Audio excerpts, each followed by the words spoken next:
महाराष्ट्र की सियासत इतने भर तक सीमित नहीं है कि पार्टी टूट गई, शिवसेना का नाम निशान एकनाथ शिंदे गुट को मिल गया। उद्धव ठाकरे की राजनीति का क्या होगा, उनके पास जो बचे हुए हैं वो कितने काम के होंगे, या फिर एक बड़ी बात, क्या उनको सहानुभूति के वोट मिल सकते हैं। राज ठाकरे ने भी ये चिंता अपने कार्यकर्ताओं के बीच में खुलकर जाहिर की थी कि सहानुभूति के वोट मांगे जाएंगे, लेकिन आपको अपने पार्टी के कामों को लेकर जाना होगा।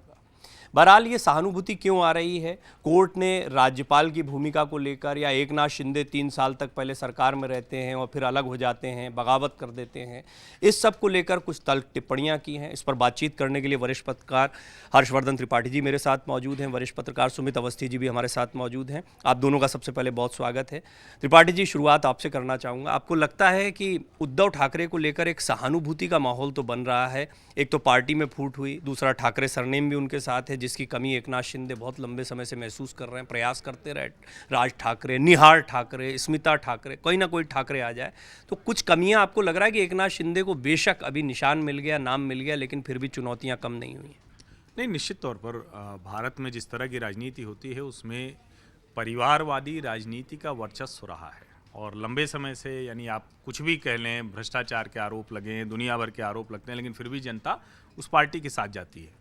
यहाँ मामला थोड़ा सा उल्टा है। आप अभी कह रहे थे कि सहानुभूति के वोट मिलेंगे कि नहीं। उद्धव जी का पूरा राजनीतिक जीवन ही सहानुभूति पे है। राज ठाकरे उनसे बेहतर, मतलब परसेप्शन के तौर पर बेहतर नेता तो होते तो कुछ कर पाते, लेकिन बेहतर दिखते थे, फिर भी सहानुभूति उनके साथ ही। ठाकरे के पुत्र हैं, इसलिए उनके साथ सहानुभूति हो गई। फिर ये कहा गया कि नहीं, देखिए भला आदमी है, इसको भाजपा मुख्यमंत्री नहीं बनने देना चाहती, फिर सहानुभूति हो गई। लेकिन इतनी सहानुभूति के साथ नेता वो कमजोर दिखने लगता है। ये बड़ा संकट है। सहानुभूति किसी विशेष समय पे हो, किसी विशेष मुद्दे पर हो, तो उसका लाभ राजनीतिक तौर पर मिलता है, हमने देखा है। लेकिन सहानुभूति अगर आपका पर्यायवाची बन जाए तो आपके लिए राजनीतिक तौर पर वो संकट खड़ा करता है। दूसरा, शिवसेना का चरित्र क्या है? शिवसेना का चरित्र वो वाला नहीं है, कमजोर नेता, बड़ा सोबर नेता, वो वाला नहीं है। हर पार्टी का एक कैरेक्टर होता है।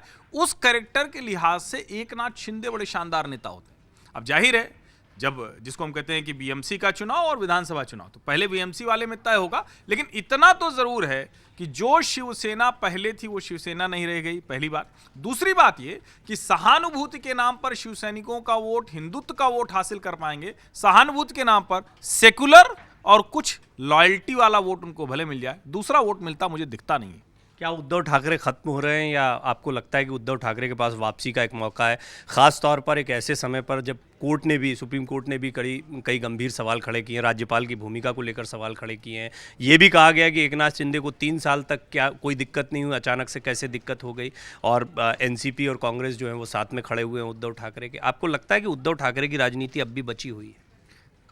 2 मुद्दे आपने उठाए, मैं दोनों पर एक-एक करके बात करता हूँ।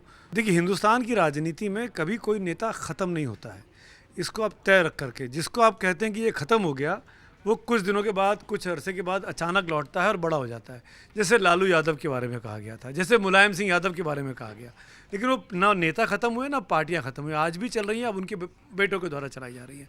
तो उद्धव ठाकरे ख़त्म हो गए हैं, मुझे नहीं लगता। भले ही पार्टी का निशान चला गया, नाम चला गया, पर उद्धव ठाकरे हैं। और जैसा आपने कहा कि उनके पीछे ठाकरे हैं, और बाला साहब ठाकरे के असली वारिस पारिवारिक तौर पर भी और सियासी तौर पर भी उद्धव ठाकरे ही हैं। चाहे कितनी स्मिता ठाकरे, चाहे कितने राज ठाकरे क्यों ना आ जाए, जनता उन्हीं को उनका वारिस मानती है।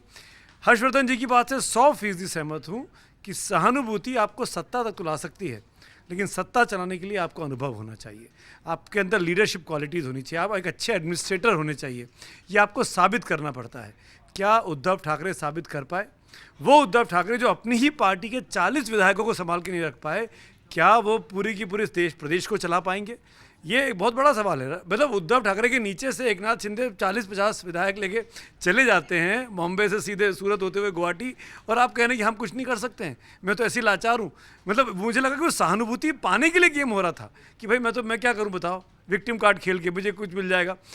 इससे आप कुछ दिन तो कर लेंगे, लेकिन इससे कितना फ़ायदा आपको होगा मुझे नहीं लगता। ये तो चुनाव पर तय होगा। जनता भरोसा दे सकती है। हो सकता है कि जनता पहला चुनाव जो भी हो, चाहे बीएमसी हो, चाहे जो भी हो, उसमें उनके ग्रुप को, अब तो शिवसेना नहीं बची, वो उनके ग्रुप को हो सकता है कि ज़्यादा पसंद किया जाए, पर ये उस पर डिपेंड करेगा कि उस सहानुभूति को या उस वोट बैंक को वो विधानसभा में कितना या लोकसभा में कितना कैपिटलाइज कर पाते हैं।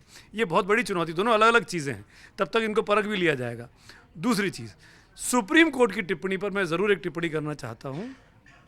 राज्यपाल की भूमिका पर सवाल खड़े कर दिए कि भगत सिंह कोश्यारी ऐसा लगा कि पार्टी बनकर वहाँ पर फैसला कर रहे थे। जो कहना था चंद्रचूड़ साहब ने और कॉन्स्टिट्यूशनल बेंच ने वो कहा, उस पर मैं टिप्पणी नहीं करूंगा, लेकिन मुझे लगता है कि जो मामला मई जून पे था वो उसका फैसला, उसके बारे में टिप्पणियां मार्च के महीने में आ रही हैं और अभी भी मामला ख़त्म नहीं हुआ है। 8-9 महीने के बाद ऐसी टिप्पणियों का क्या फ़ायदा? चले गए कोश्यारी जी, खुद इस्तीफा दे दिया कि मैं नहीं रहना चाहता हूँ। अब उसको हम क्या करें? क्या दोबारा उद्धव ठाकरे बन जाएंगे मुख्यमंत्री? क्या सुप्रीम कोर्ट उस हद तक जा सकता है, कॉन्स्टिट्यूशन बेंच, कि नहीं 8 महीने 9 महीने जो कुछ महाराष्ट्र में हुआ सब जीरो है, सारी पॉलिसीज जीरो हैं, सब कुछ नहीं हो पाएगा ना? ये चुनौती जो दी गई है नाम को और निशान को, तो आपको लगता नहीं कि ये जो सवाल पूछे जाते हैं इससे एक उम्मीद बढ़ती है उद्धव ठाकरे की? ये हो सकता है कि मामला पलट जाए उनके लिए। चुनाव आयोग नहीं दिया है अभी तो सुप्रीम। मैं वही कह रहा हूँ, प्रैक्टिकली सोचिए, क्या अगर मान लीजिए सुप्रीम कोर्ट ने फैसला पलट दिया, सुप्रीम कोर्ट ने शिवसेना का निशान, विधायक सब उद्धव ठाकरे के उसमें दे दिए, तो बीते 9 महीने में, 8-9 महीने में जो महाराष्ट्र में हुआ है क्या वो जीरो हो जाएगा? क्या एकनाथ शिंदे और देवेंद्र फडणवीस की जोड़ी ने जो फैसले लिए हैं सब पलट दिए जाएंगे? क्या महाराष्ट्र के अंदर जो नीतिगत फैसले हुए हैं, जो एलोकेशंस हुए हैं, वो तमाम चीज़ें रोक दी जाएंगी? कैसे होगा वो? कौन करेगा वो? मैं कह रहा हूँ कि ऐसी टिप्पणियाँ सुप्रीम कोर्ट को 9 महीने के बाद करने का कोई फायदा नहीं है। या तो तुरंत हो, उसी वक्त जब आप पिटीशन लगी उसी वक्त फैसला आ जाना चाहिए था कि नहीं ये गलत हो रहा है, इस पर राज्यपाल को भूमिका संदिग्ध है, राज्यपाल को हटाया जाए या विश्वास मत लाया जाए, जो भी सुप्रीम कोर्ट कह सकता था। वो तुरंत मसले करने वाली बात है। ये खुदा पहाड़ निकली चुईया है। ये हम और आप बैठ के टीवी डिबेट पे चर्चा कर लेंगे और अपने आप को बड़ी लंबी चर्चा रही। एक प्रवीण जी, एक जरूरी, चूंकि सुमित जी ने बड़ी महत्वपूर्ण बात कही है, और मैं कई सर्वोच्च न्यायालय का क्या यही काम रह गया है क्या कि जब सांप निकल जाए तो लकीर पीटेंगे? मतलब ये गंभीर टिप्पणी है। आप शाहीन बाग पे सड़क रोककर प्रदर्शन करना गलत है, लेकिन आप हटवाएंगे नहीं उसे। आपके मध्यस्थ जाएंगे वहाँ एक्टिविस्ट टाइप भाषण देके आएंगे, आप हटवाएंगे नहीं। आप कहते हैं कृषि कानूनों पर हम कमेटी बनाएंगे, वो कमेटी रिपोर्ट देती है, आप ही उसको दबा के बैठ जाते हैं, बाद में कमेटी का एक सदस्य उसको बाहर कर देता है, उस पर आप कुछ नहीं कहते। उसमें कृषि कानूनों को समर्थक रही है पूरी कमेटी जो सर्वोच्च न्यायालय की। सवाल क्या है, क्या सर्वोच्च न्यायालय उस भूमिका में आ गया है कि हमें बीच बीच में ऐसा कुछ कमेंट कर देना है, ऐसी कोई टिप्पणी, ऐसा कोई ऑब्जर्वेशन दे देना है जिससे लगे कि नहीं सर्वोच्च न्यायालय एक विपक्ष की तरह से काम कर रहा है या हितों का रक्षक है, या देखिए सरकार से टकराव ले रहा है? मुझे लगता है ये बहुत अच्छी स्थिति नहीं है। और जहां तक महाराष्ट्र की बात है, मैं पहले भी कहता रहा हूं, किसी भी देश में, किसी भी राज्य में कोई जो जनप्रतिनिधि है वो अपनी मर्जी का मालिक रहेगा। वो यहां से वहां जाता है तो दल बदल कानून में 2 बार 3 बार संशोधन हुआ। एक संशोधन और पक्का कराइए कि कोई भी विधायक जिस सिंबल पर चुनाव लड़ा है, अगर वो दूसरी पार्टी में गया तो बिना चुनाव लड़े वापस नहीं आएगा। सारी समस्या का हल हो जाएगा। अगर वो गया, वो 2/3 1/3 पूरा विधायक। यहां के मसले में आज भी अगर सर्वोच्च न्यायालय को लगता है कि उद्धव जी के साथ सहानुभूति है, जिनकी पार्टी के 90% विधायक चले गए, तो मुझे लगता है सर्वोच्च न्यायालय शायद डेमोक्रेटिक जो सिस्टम है, उसकी जो बॉर्डर है, उसकी जो बाउंड्री लाइंस है, उसको वो पार कर रहा है। उसको ये काम नहीं करना चाहिए। ये जनता का काम है, लोकतंत्र। जो आप कह रहे हैं ना, आपकी बात को आगे बढ़ा रहा हूं हर्षवर्धन भाई, ये कोई पार्टी नहीं चाहेगी कि देश में चुनाव सुधार हो, क्योंकि हर पार्टी अपने मौके बेमौके पर इसका इस्तेमाल करती है। जैसे जो उन्होंने टिप्पणी की, बहुत इंपॉर्टेंट है, अगर आप इस पार्टी से जीते हैं और आप विरोधी पार्टी ज्वाइन कर रहे हैं तो आप पहले हाउस से इस्तीफा दीजिए और फिर आप चुनाव लड़िए नए सिंबल पे और उस पार्टी में चले जाइए। ये कोई पार्टी नहीं करेगी, क्योंकि वही पार्टियां तो तोड़ रही है ना, उनको तो सूट करता है ना। एक बहुत राष्ट्रीय जनता दल में AIMIM को, राष्ट्रीय जनता दल AIMIM को बिहार में खा गया। बसपा के पूरे 6 के 6 विधायक अशोक गहलोत खा गए। और सचिन पायलट का मुझे बयान याद आता है, उन्होंने कहा था कि अरे ये हमारी सरकार में आ जाएंगे तो थोड़ा काम हो जाएगा। ऐसे तो लोकतंत्र चला रहे हैं। चलिए, एक गंभीर सवाल ये है कि बेशक इसमें बीजेपी और एकनाथ शिंदे की सरकार बन गई, बीजेपी का बड़ा फायदा हुआ, शिवसेना खत्म हो गई। और शिवसेना अगर खत्म हो गई तो किसने खत्म की? नहीं, एक तो मैं ये तो नहीं मानता हूं कि कोई खत्म हो गई। वो वाली शिवसेना, जैसे वो वाली शिवसेना, मैं सुमित जी का एक टिप्पणी थी कि वो वाली शिवसेना तो नहीं रही। वो तो खत्म हो गई, वो शिवसेना खत्म। कौन, किसने खत्म? मैं ये मानता हूं कि उसको खत्म न भाजपा ने किया है, न एकनाथ शिंदे ने किया है। उस शिवसेना को खत्म करने का काम श्रीमान शरद पवार जी ने किया है। शरद पवार नहीं चाहते हैं, उनको पता है कि उनके बाद उनके जो राजनीतिक विरासत है उसको संभालना कठिन होगा अगर ये वाली शिवसेना रहे, क्योंकि शिवसेना के पास कैडर है, शाखा है, लोग हैं, एग्रेसिव है, वो अपनी चीजें लेना जानती थी, इसलिए वो चाहते हैं कि इस तरह की राजनीति नहीं हो। और कोई माने या ना माने, मैं आज भी ये मानता हूं कि शरद पवार ने उद्धव ठाकरे की राजनीतिक प्रतिष्ठा धूल धूसरित कर दी, खत्म कर दिया, एक बेगर बना दिया। राजनीति में याचक की भूमिका में जो नेता होता है उसको जनता पसंद नहीं करती। पर ठाकरे की तलाश तो एकनाथ शिंदे भी कर रहे हैं, कोई ठाकरे आ जाए उनके साथ एक नाम चस्पा हो जाए। ठाकरे सरनेम के बिना शिवसेना हजम नहीं हो रही किसी। देखिए वो ठाकरे कोई ठाकरे सरनेम नहीं चाहिए उनको। बाला तो लगता है कि शिवसेना के लिए ठाकरे सरनेम की कोई जरूरत नहीं है। बाला साहब ठाकरे का नाम पर्याप्त है। और जो पूरी राजनीति है, जो लोग जानते हैं, वहाँ ठाणे में आनंद दिघे जिस तरह की राजनीति करते थे, आनंद दिघे के बाद एक तरह से कहें जो टैक्सी ऑटो चलाने वाला आदमी इस तरह से आए, वो राजनीति ही शिवसेना वाली करते थे। जिसको आप नाम लीजिए तो छगन भुजबल, राणे, इस तरह के जो नेता थे, वैसे नेता एकनाथ शिंदे हैं। और आपको ध्यान में हो, जब वो मत परीक्षण हो रहा था तो बसें लाइन में जो लगवा रहे थे सारे विधायक को हाँक के, वो एकनाथ शिंदे थे, कोई आदमी नहीं है उद्धव ठाकरे। शिवसेना प्रमुख एकनाथ शिंदे, आपको समझ में आता है ये मामला? नहीं, वो औरत तो अब कोई नहीं ले पाए, वो औरत तो संभव ही नहीं। कोई ठाकरे, उद्धव ठाकरे के पास जब उद्धव नहीं ले पाए तो इसे एकनाथ क्या लेंगे? नहीं, वो एकनाथ शिंदे भी ये कोशिश नहीं कर रहे हैं। आप याद करिए, जब से एकनाथ शिंदे अलग हुए, तलाश रहे हैं कोई। एकनाथ शिंदे जब से अलग हुए उद्धव ठाकरे से, तब तक उन्होंने बाला साहब ठाकरे को अपना गुरु बना लिया। बाला साहब ठाकरे के रास्ते पर, बाला साहब ठाकरे के कहने पर, बाला साहब ठाकरे की शिवसेना हम है, फला डाइल्यूट होगा, ये वो ताम झाम, वो कुल मिला के उद्धव ठाकरे और शर्मिला ठाकरे के खिलाफ उनकी बगावत रही, रादर देन बाला साहब ठाकरे के। ये बात बिल्कुल ठीक है, जो आपकी चीज़ में समझ रहा हूँ कि आप बार बार क्यों पूछ ठाकरे और शिवसेना को एक साथ इक्वेट करना चाहते हैं। शिवसेना को ठाकरे के परिवार के बगैर सोचना मुश्किल है हम सब के लिए, लेकिन वक्त बदलता है, समय बदलता है। कब तक करेंगे ना आप? एक party, for example Nitish Kumar के बाद जेडीयू में कौन है, मैं आपसे पूछना चाहता हूँ। लालू यादव के परिवार के बाद आरजेडी में कौन है? गांधी परिवार के बाद कांग्रेस पार्टी में कौन है? नहीं, तेजस्वी ने संभाला, नीतीश कुमार खुद ही नहीं संभाल पा रहे, उनके रहते रहते नहीं चल पा रहे। ना, डीएमके में करुणानिधि का जो परिवार है, स्टालिन के बाद कौन है? ये सब परिवार की सिनोनिम बन गई हैं पार्टियां, और ये इनके लिए बहुत बड़ा ड्रॉबैक है। और यही बीजेपी का सबसे बड़ा प्लस पॉइंट है। क्यों बीजेपी परिवारवाद पे हमला करती है?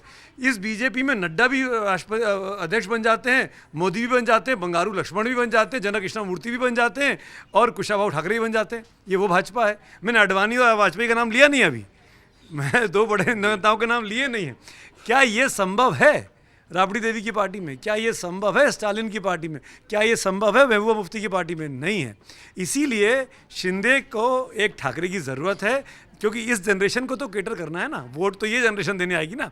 आज से 20 साल बाद की हम बात नहीं कर रहे हैं, पर समय के साथ सब भर जाता है। अगर ये नहीं बदलेंगे उद्धव ठाकरे अपने तरीके को, या आदित्य ठाकरे जो भावी नेता हैं, तो उनको नई पार्टी स्टैब्लिश करनी पड़ेगी, नए तरीके सोचना पड़ेगा। फाइनली एकनाथ शिंदे का क्या भविष्य? देवेंद्र फडणवीस हमेशा तो उप मुख्यमंत्री नहीं रहने वाले, अभी बन गए थे। आने वाले दिनों में तो ऐसा लगता है कि बहुत गड़बड़ा जाएगा मामला। एकनाथ शिंदे भारत की राजनीति का एक बहुत बड़ा उदाहरण बनने वाले हैं। सफल होंगे असफल होंगे, ये उनके अपने, जिसको कहते हैं ना कि कैसे वो आगे बढ़ेंगे, उससे तय होगा। लेकिन एकनाथ शिंदे इतने ताकतवर हो सकते हैं, ये कोई कल्पना नहीं कर सकता। आगे रहेंगे, ये तो अभी बना दिया है। भारतीय जनता पार्टी की जो राजनीति है उसमें एकनाथ शिंदे बिल्कुल सूट करते हैं। अगर नीतीश कुमार को भारतीय जनता पार्टी 1.5 दशक तक इस तरह से मुख्यमंत्री बनाए रख सकती है तो उसे वहां कोई दिक्कत नहीं होने वाली। हाँ, कल को अगर भारतीय जनता पार्टी इतनी बड़ी हो जाए कि वो दिखे कि नहीं अब तो शिंदे की पार्टी कहीं रह नहीं गई है, तो फिर शायद दोनों ही। मकसद ये नहीं चल रहा है।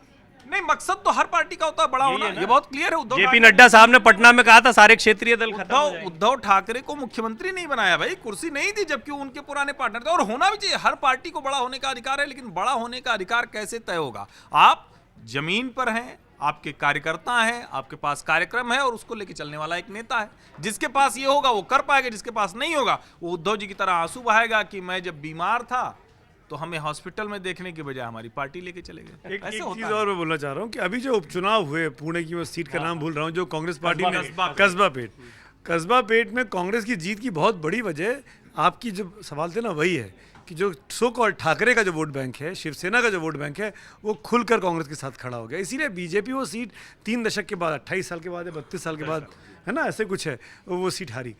तो अभी तो सहानुभूति मिल रही है, और हो सकता है कि मैं इसीलिए कह रहा हूँ कि पहला चुनाव जो भी हुआ उसमें सहानुभूति मिलेगी उद्धव ठाकरे को, पर वो सहानुभूति पर आपको उस पैमाने पर कसा जाएगा कि सहानुभूति आप एक बार तो आ सकते हैं पर बार बार नहीं आ सकते। बार बार आने के लिए आपको कुछ करके दिखाना होगा। इस सब के बीच में हम भूल जाते हैं कि एनसीपी, कांग्रेस, इनकी अपनी वोट बैंक है, अपनी ताकत है।